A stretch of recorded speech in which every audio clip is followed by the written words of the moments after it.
డిఎస్సిలో ఇంగ్లీష్ లాంగ్వేజ్కు సంబంధించి 12 మార్క్స్ ఉంటాయి. అందులో 9 మార్క్స్ గ్రామర్కి సంబంధించినవి, 3 మార్క్స్ ఇంగ్లీష్ మెథడాలజీకి సంబంధించినవి. 12 మార్క్స్ గాను 24 క్వశ్చన్స్ ఉంటాయి.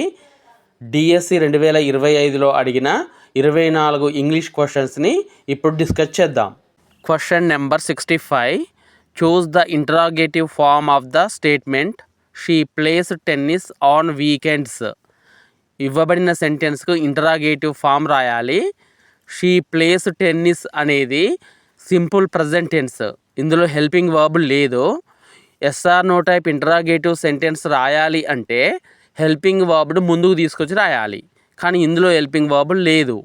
హీ, షీ, ఇట్లను థర్డ్ పర్సన్ సింగులర్ నెంబర్స్ అంటారు. వీటికి డజ్ అనే హెల్పింగ్ వర్బ్ వాడాలి. నెగేటివ్గా మార్చాలన్నా, ఇంటరాగేటివ్గా మార్చాలన్నా. సో మనకు డజ్ అనే హెల్పింగ్ వర్బ్తో ప్రారంభమైన సెంటెన్స్ 4వ ఆప్షన్లో ఉన్నది. గమనించండి. Does she play tennis on weekends. ఇది ఇచ్చిన సెంటెన్స్కు సరైన interrogative sentence. So option 4 is right answer. Question number 66. They have visited Paris before. Choose the negative form of the sentence given below. ఇవ్వబడిన సెంటెన్స్కి సరైన నెగేటివ్ సెంటెన్స్ని చూస్ చేసుకోవాలి. గమనించండి. ఇవ్వబడింది ప్రజెంట్ పర్ఫెక్ట్ టెన్స్. దే అనేది సబ్జెక్టు, హ్యావ్ అనేది helping verb, visited అనేది మెయిన్ వర్బ్, ప్యారిస్ అనేది ఆబ్జెక్ట్. ఇక్కడ నెగేటివ్ సెంటెన్స్గా మార్చాలి అంటే హెల్పింగ్ వర్బ్కు మెయిన్ వర్బ్కు మధ్య నాట్ అనే పదం పెట్టాలి. They have not visited Paris before అనేది నెగేటివ్ సెంటెన్స్ అవుతుంది. మనకు ఇవ్వబడిన ఆప్షన్స్లో 3వ ఆప్షన్ చూడండి. They have not visited Paris before. ఇదే సరైన సమాధానం. So option 3 is right answer. Question number 67. Choose the singular noun from the following. ఇచ్చిన వాటిలో సింగులర్ నౌన్ను ఐడెంటిఫై చేయాలి. ఆప్షన్ చూడండి. Media, strata, axis, fungi. చూడండి. మీడియం అనే సింగులర్ నెంబర్కి ప్లూరల్ నెంబర్ మీడియా. స్ట్రాటమ్ అనే సింగులర్ నెంబర్కి ప్లూరల్ నెంబర్ స్ట్రాటా. యాక్సిస్ అనేది సింగులర్ నెంబర్. మనల్ని అడిగింది కూడా సింగులర్ నెంబర్ ఏది అనేదే. సో యాక్సిస్ అనేదే మన సమాధానం. దానికి ప్లూరల్ నెంబర్ యాక్సెస్ అవుతుంది. ఫంగస్ అనే సింగులర్ నెంబర్కి plural number fungi. So 1, 2, 4 options plural nouns. 3వది మాత్రమే సింగులర్ నౌన్. సో మన సమాధానం axis. So option 3 is right answer. Question number 68. Choose the past tense of the verb telecast. టెలికాస్ట్కు past tense ఏది అనేది ప్రశ్న. ఆప్షన్స్ చూసే ముందు ఒక విషయం తెలుసుకుందాం. టెలికాస్ట్, బ్రాడ్కాస్ట్, కట్, పుట్ ఇవి ఉన్నాయి కదా. వీటికి V2 ఫామ్, V3 ఫామ్. స్పెల్లింగ్లో ఎటువంటి మార్పు ఉండదు. ఇవి ఇర్రెగ్యులర్ వర్బ్స్ లేదా స్ట్రాంగ్ వర్బ్స్ అంటారు. అంటే టెలికాస్ట్ అదే స్పెల్లింగ్తో V2 ఉంటుంది, V3 ఉంటుంది.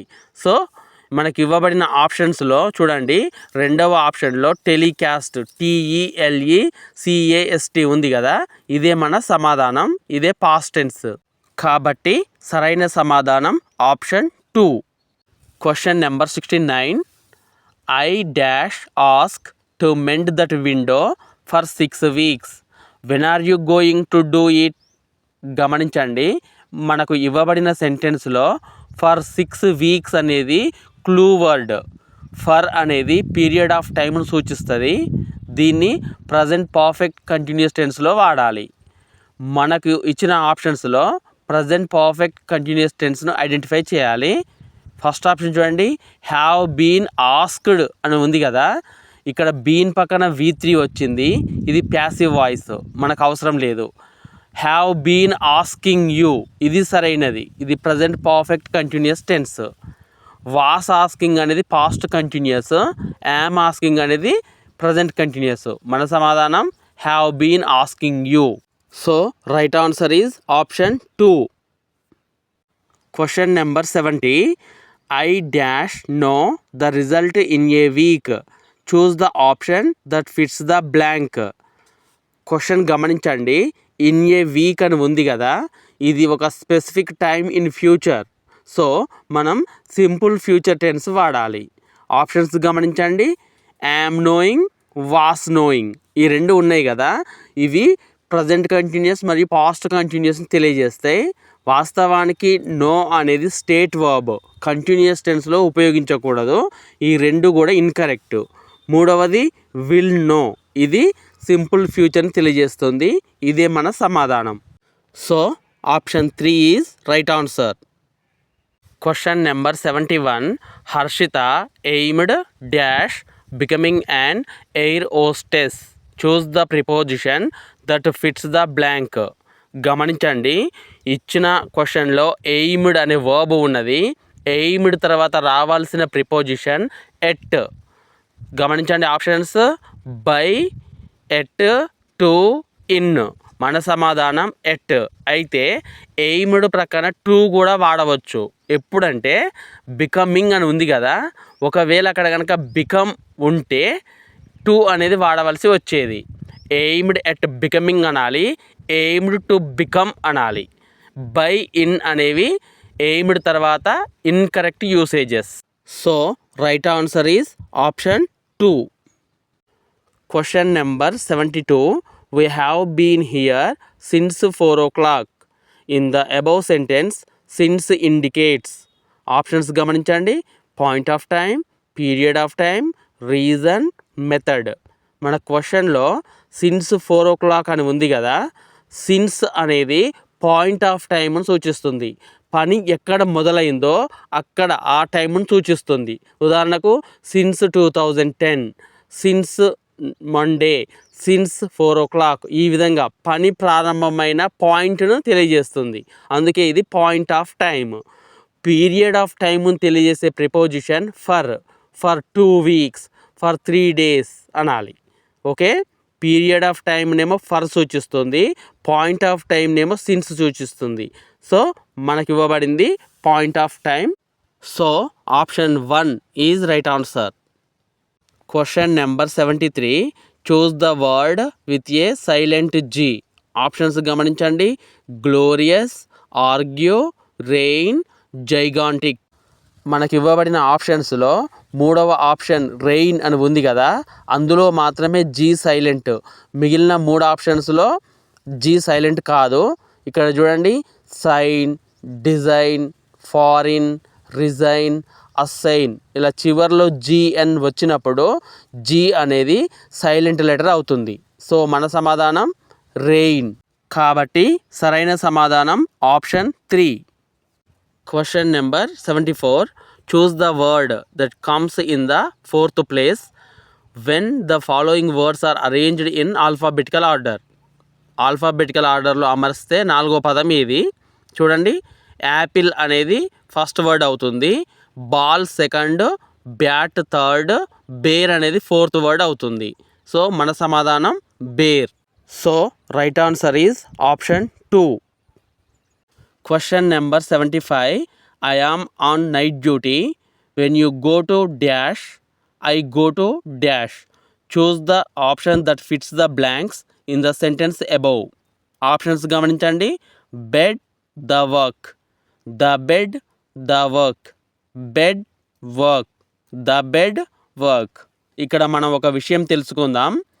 ప్రైమరీ పర్పస్లో ఉపయోగించినప్పుడు bed, work, school, hospital, church ఇటువంటి వాటి ముందు ఎటువంటి ఆర్టికల్ కూడా ఉపయోగించకూడదు. అంటే గో టు బెడ్ అనాలి, go to work, go to school, go to hospital, go to church, ఈ విధంగా వాడాలి.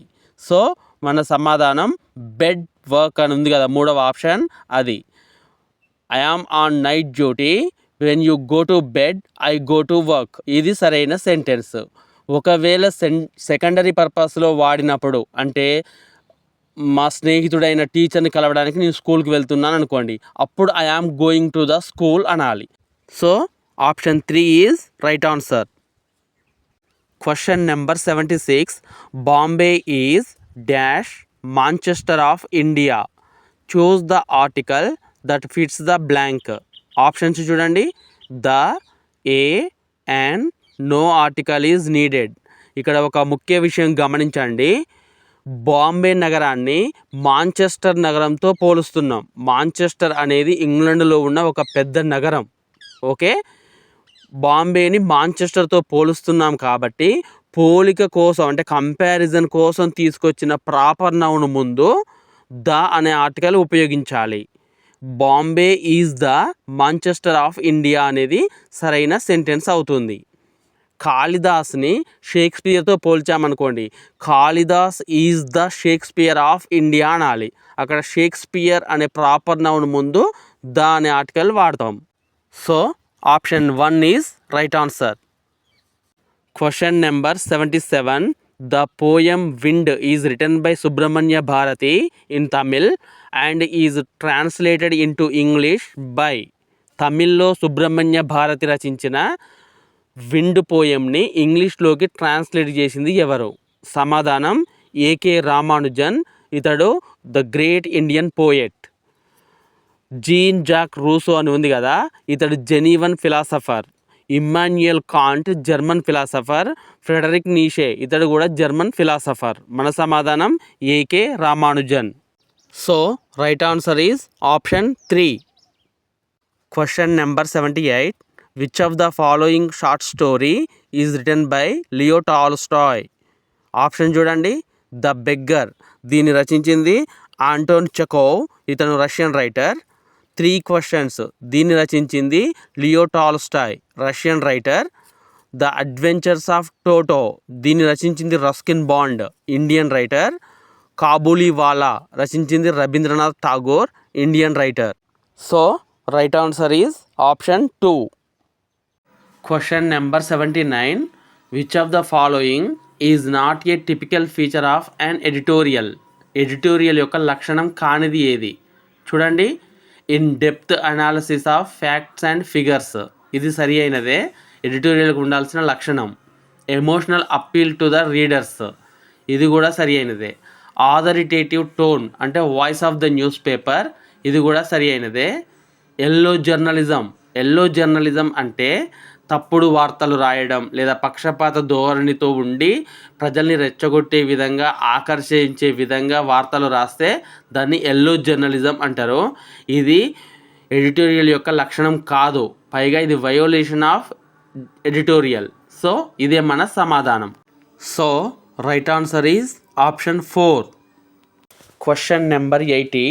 చూస్ the correct statement about the length of a precis. Precis రైటింగ్కు సంబంధించి కరెక్ట్ స్టేట్మెంట్ ఏది? చూడండి.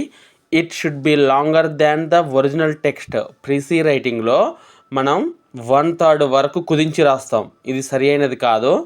It should be about the same length as the original text, ఇది కూడా కాదు.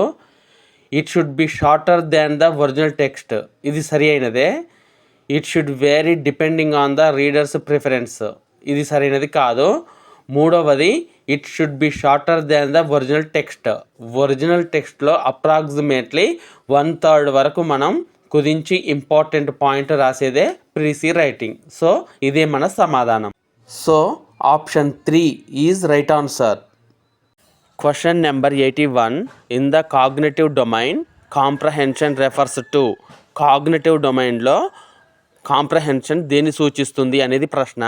గమనించండి. బ్లూమ్స్ టాక్సానమీలో నాలెడ్జ్ తర్వాత అండర్స్టాండింగ్ వస్తుంది. అండర్స్టాండింగ్లోనే ఒక విషయాన్ని సమగ్రంగా అర్థం చేసుకోవడం, దీన్నే కాంప్రహెన్షన్ అంటాము.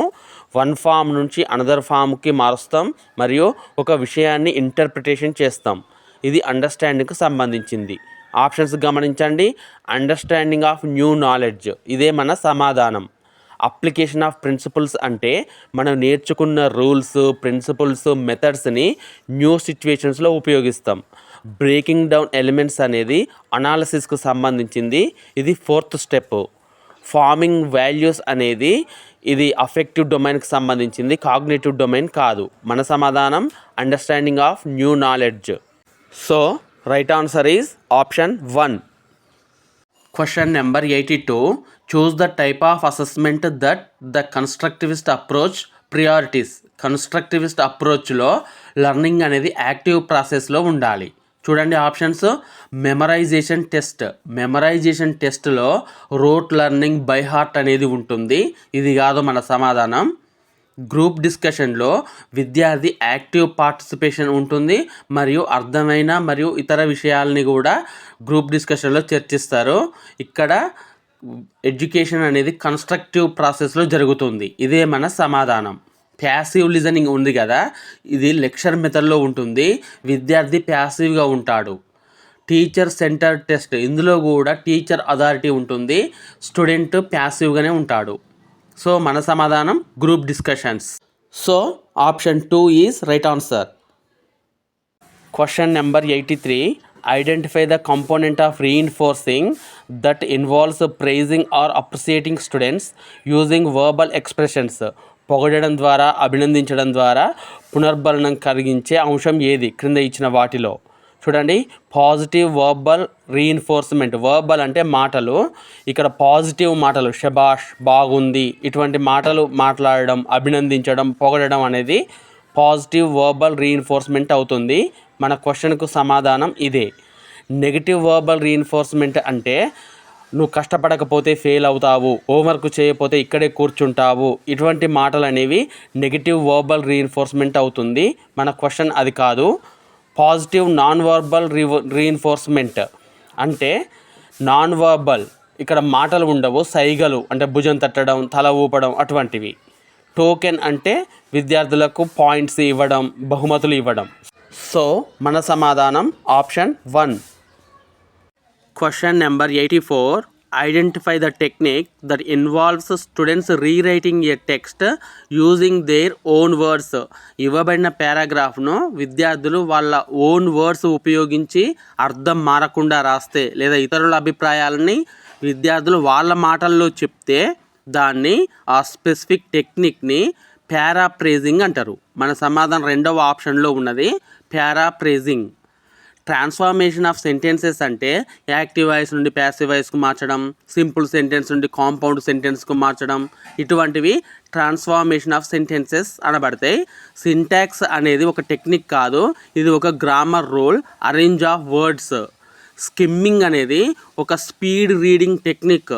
మనం ఇందులో ప్రతి లైన్ చదువుకుంటూ వెళ్ళము, కేవలం కళ్ళని స్పీడ్గా మూవ్ చేస్తూ ఉంటాం. ఒక నావెల్ చదవడము లేదా న్యూస్ పేపర్ చదవడము, దాని యొక్క సారాంశాన్ని గ్రహించడం స్కిమ్మింగ్ అవుతుంది.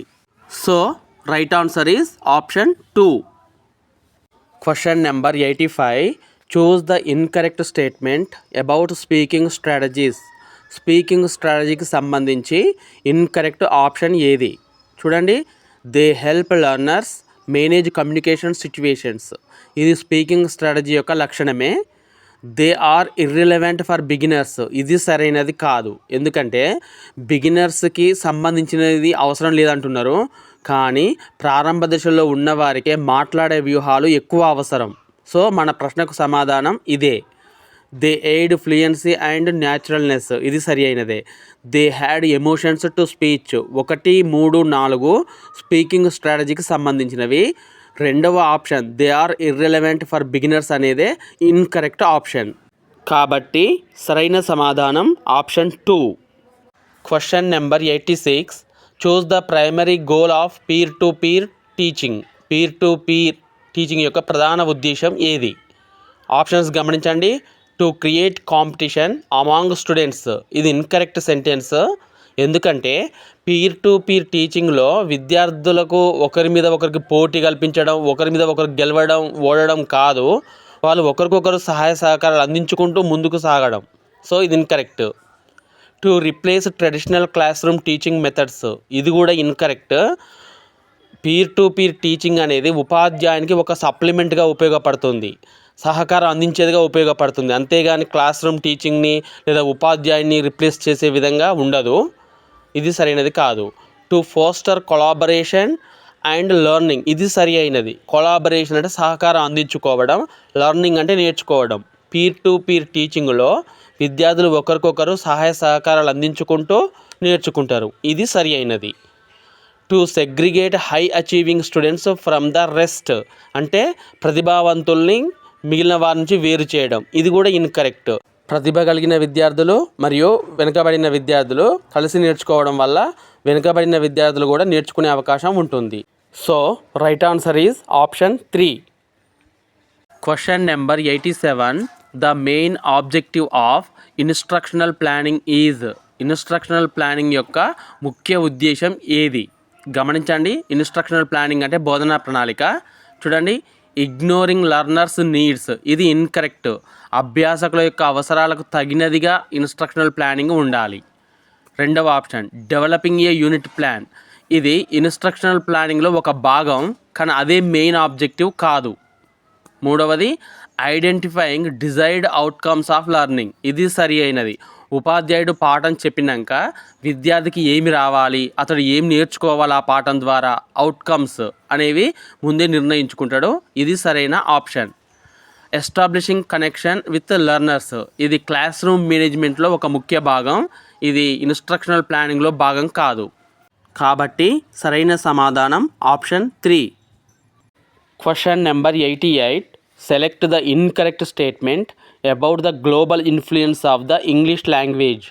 ఇంగ్లీష్ లాంగ్వేజ్కి సంబంధించి ఒక ఇన్కరెక్ట్ స్టేట్మెంట్ ఎంచుకోవాలి. ఆప్షన్స్ గమనించండి. English is used in many countries also in the world, ఇది సరి అయినదే. ప్రపంచవ్యాప్తంగా అన్ని దేశాల్లో ఇంగ్లీష్ మాట్లాడుతున్నారు. English is spoken globally as the first language, ఇది ఇన్కరెక్ట్. ఇది అన్ని దేశాల్లో ఇంగ్లీష్ ఫస్ట్ లాంగ్వేజ్గా లేదు. ఇంకా చెప్పాలంటే చైనా లాంగ్వేజ్లో ఉపయోగించే మాండరిన్ అనేది ఎక్కువ మందికి మదర్ టంగ్గా ఫస్ట్ లాంగ్వేజ్గా ఉన్నది. సో రెండవ సెంటెన్స్ ఇన్కరెక్ట్. మన క్వశ్చన్కు సమాధానం అదే. English is often used as a lingua franca in international communication. Lingua franca అంటే వేరు భాషలు మాట్లాడే వాళ్ళు వాళ్ళ అవసరం కోసం ఇంగ్లీష్ మీద ఆధారపడడం, ఇది సరి అయినదే. English helps us get access to global education. Famous యూనివర్సిటీలో చదువుకోవడానికి గ్లోబల్ ఎడ్యుకేషన్ కోసం ఇంగ్లీష్ అనేది కంపల్సరీ, ఇది కూడా సరి అయినదే. So option 2 is right answer. ఇప్పటి వరకు మనం డిఎస్సికి సంబంధించి ప్రీవియస్ పేపర్లోని ఇంగ్లీష్ క్వశ్చన్స్ని డిస్కస్ చేసాం కదా. మరిన్ని గ్రామర్ టాపిక్స్ మరియు ప్రీవియస్ క్వశ్చన్స్ ఎక్స్ప్లెనేషన్ కోసం ఛానల్ని ఇప్పుడే సబ్స్క్రైబ్ చేయండి. Thank you.